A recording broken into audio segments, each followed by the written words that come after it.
యాదగిరిగుట్ట దేవాలయ ఉద్యోగుల బదిలీల విషయంలో బిర్లా ఐలయ్య అవినీతికి పాల్పడ్డారని ఆరోపించిన బీఆర్ఎస్ నాయకుల మాటలను తీవ్రంగా ఖండించిన కాంగ్రెస్ నాయకులు.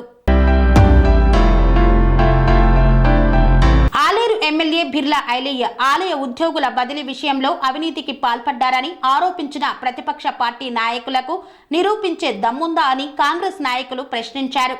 ఆలేరు ఎమ్మెల్యే ప్రభుత్వ విప్ బిర్లా ఐలయ్య ఆలయ ఉద్యోగుల బదిలీల విషయంలో అవినీతికి పాల్పడ్డాడని ఆరోపించే ప్రతిపక్ష పార్టీల నాయకులు నిరూపించే దమ్ముందా అని ప్రశ్నించారు యాదగిరిగుట్ట కాంగ్రెస్ నాయకులు.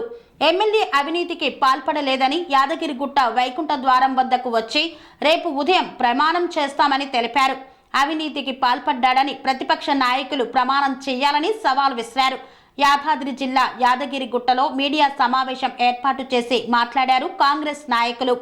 ఆలయ ఉద్యోగుల సమస్యలను దృష్టిలో ఉంచుకొని బదిలీలని 6 నెలల పాటు నిలిపివేయాలని కోరితే ప్రతిపక్ష పార్టీలు అనవసర రాద్ధాంతం చేస్తున్నారన్నారు. ఆలయ ఉద్యోగుల బదిలీల విషయంలో ఎమ్మెల్యే అవినీతికి పాల్పడ్డారని ఆరోపించే ప్రతిపక్ష పార్టీల నాయకులు నిరూపించే దమ్ము ఉందా అని మరొక్కసారి ప్రశ్నించారు.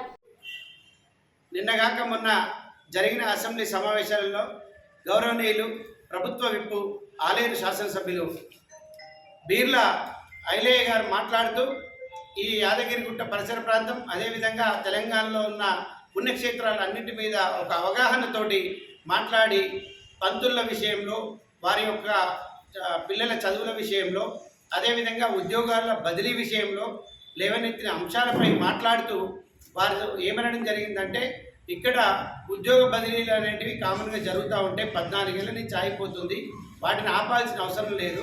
కానీ పిల్లల చదువుల కోసం ఎడ్యుకేషన్ పరంగా ఒక 6 నెలలు మాత్రం అవకాశం ఇవ్వండి. ఆ తర్వాత వాళ్ళు స్టడీస్ అయిపోతే ఆ తర్వాత మీరు ఏ డిసిషన్ తీసుకుంటారో ఆ డిసిషన్ కట్టుబడి ఉంటాము.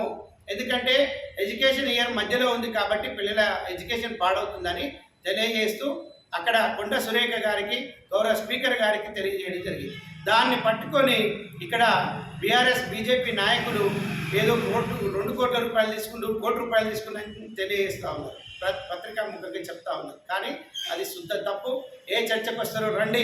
2 కోట్ల రూపాయలు తీసుకునే వ్యవహారంలో మేమందరం పట్టణ పార్టీ తరఫున మేమందరం ఇక్కడ లక్ష్మీ నరసింహస్వామి పాదాల చెంత పాదాలు కొడతాం, మీరు కూడా కొట్టండి అని తెలియజేస్తా ఉన్నాం. అదేవిధంగా ఉద్యోగ బదిలీల విషయంలో మీకు నైతిక ఎక్కడదా? 10 ఏళ్ళు ఒక రిటైర్డ్ అయిన ఈవోని ఇక్కడ ఉంచి 10 ఏళ్ళు వేయించారు ఆమెతోటి, మీకెక్కడదండి నైతికకు ఉద్యోగ బదిలీల విషయంలో మాట్లాడడానికి? ఇక్కడ స్టేట్ గవర్నమెంట్లో ముఖ్యమంత్రి ఉంటాడు, సెంట్రల్ గవర్నమెంట్లో ప్రధానమంత్రి ఉంటాడు, మీరు మాట్లాడతారానే? దయ్యాలు వేదాలు వల్లించినట్టున్నాయి ఈ యొక్క పనిని చూస్తూ ఉంటే. ఖబర్దార్ బీజేపీ బీఆర్ఎస్ కార్యకర్తలారా, ఏదైనా ఆరోపణలు చేసే ముందు మీరు నిఖార్సుగా తెలుసుకొని మాట్లాడండి. ఈ చిల్లర మల్లెర రాజకీయాలు గౌరవ ఎమ్మెల్యే గారి మీద ఈయన దానవీర సూరకర్ణ ఆయన పేరుంది, అటువంటి ఆయనను పట్టుకొని ఈయన పైసలకు పోయిందంటే తప్పు ముచ్చట. మీరు ఒక్కటే విషయం తెలుసుకోండి, ఏది దేనికైనా సిద్ధం, కానీ ఇట్లాంటి చిల్లర మల్లెర రాజకీయాలు చేసుకుంటూ బంద్ చేసుకోండి అని తెలియజేస్తా ఉన్నాం. స్వామి బోధానంద గోసేవ ఆశ్రమం సైథాపూర్. జ్యోతిష్యం వాస్తుశాస్త్రం మన పూర్వీకులు మనకిచ్చిన వరం. దుర్గాదేవి కాలభైరవ ఉపాసనతో వాక్సిద్ధి పొందిన శ్రీ శ్రీ బోధానందగిరి స్వామివారు మీకు ఎలాంటి సమస్యలున్నా, వాటిలో ముఖ్యంగా ధన నష్టం, ఆరోగ్య నష్టం, భార్యాభర్తల మధ్య గొడవలు, ప్రేమించుకున్న వారు దూరం అవడం, ఎన్ని సంబంధాలు వచ్చినా పెళ్లి ముడి పడకపోవడం, రోడ్డు ప్రమాదాలు, అప్పుల బాధలు, వ్యవసాయంలో నష్టాలు, పెద్దల మాట పిల్లలు వినకపోవడం, ఆరోగ్య శాంతి, గృహశాంతి, మనశ్శాంతి లేకపోవడం, ఇలాంటి సమస్యలు ఉన్నట్లయితే ఒక్కసారి స్వామీజీని కలవండి. మీ సమస్యలకు తగిన పరిష్కారాన్ని పొందండి. అంతేకాక అన్ని రకాల వ్యాధులకు గోపంచకవ్య మరియు మూలికా వైద్యం చేయబడును. నమ్మకంతో రండి, ఆయురారోగ్యాలతో వర్ధిల్లండి. మా అడ్రస్ స్వామి బోధానంద గోసేవ ఆశ్రమం సైథాపూర్, వీరభద్రస్వామి గుడి దగ్గర, యాదగిరిగుట్ట.